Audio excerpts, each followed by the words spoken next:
Assalamualaikum warahmatullahi wabarakatuh. Apa kabar nih semua? Semoga dalam keadaan baik dan sehat ya. Saat ini saya akan membahas tema tentang kebutuhan peserta didik. Sebelum masuk ke pembahasan, simak video ini dulu yuk.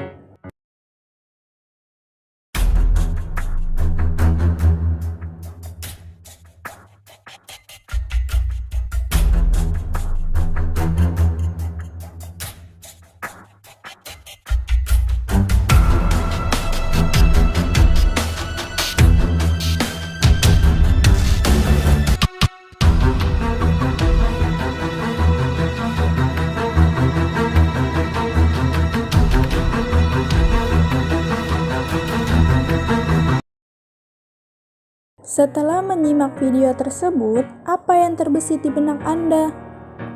Masih bingung? Untuk lebih jelasnya, simak pembahasannya berikut ini ya. Pada video tersebut menunjukkan bahwa seorang anak menderita disleksia. Disleksia adalah suatu gangguan belajar pada anak-anak yang ditandai kesulitan membaca, menulis, mengeja, atau berbicara dengan jelas. Gangguan belajar ini masuk ke dalam gangguan saraf pada bagian batang otak. Bagian otak inilah yang memproses bahasa. Lalu, apa yang menyebabkan seorang anak menderita disleksia? Penyebab yang paling umum adalah neurologis, yaitu adanya gangguan pada otak bagian kiri depan yang berhubungan dengan kemampuan membaca dan menulis. Selain neurologis, disleksia dapat disebabkan karena kelainan genetik, cedera otak, dan penyakit lainnya seperti stroke. Anak yang menderita disleksia ketika melihat tulisan di buku atau papan tulis, seakan-akan tulisan itu sedang menari-nari di hadapannya. Selain itu, ia juga lambat akan perintah. Lalu, apakah seorang anak penderita disleksia itu anak yang malas dan bodoh? Tentu tidak.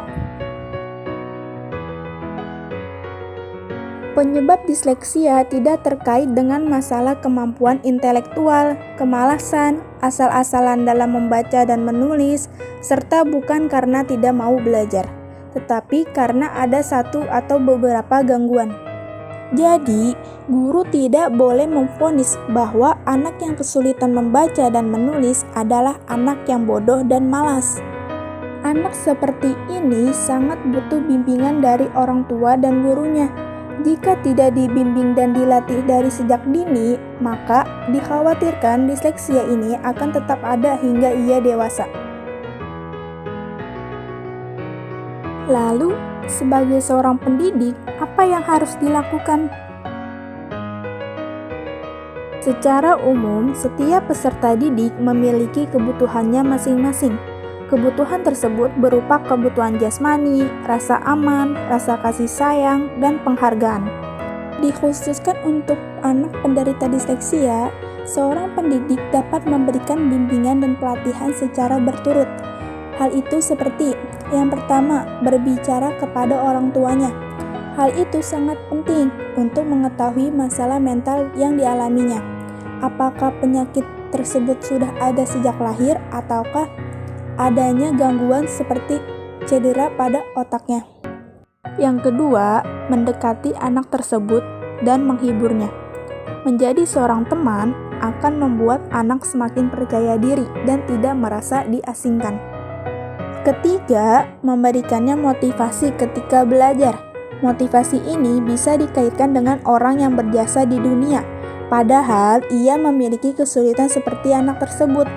Secara tidak langsung, anak tersebut akan muncul rasa percaya dirinya.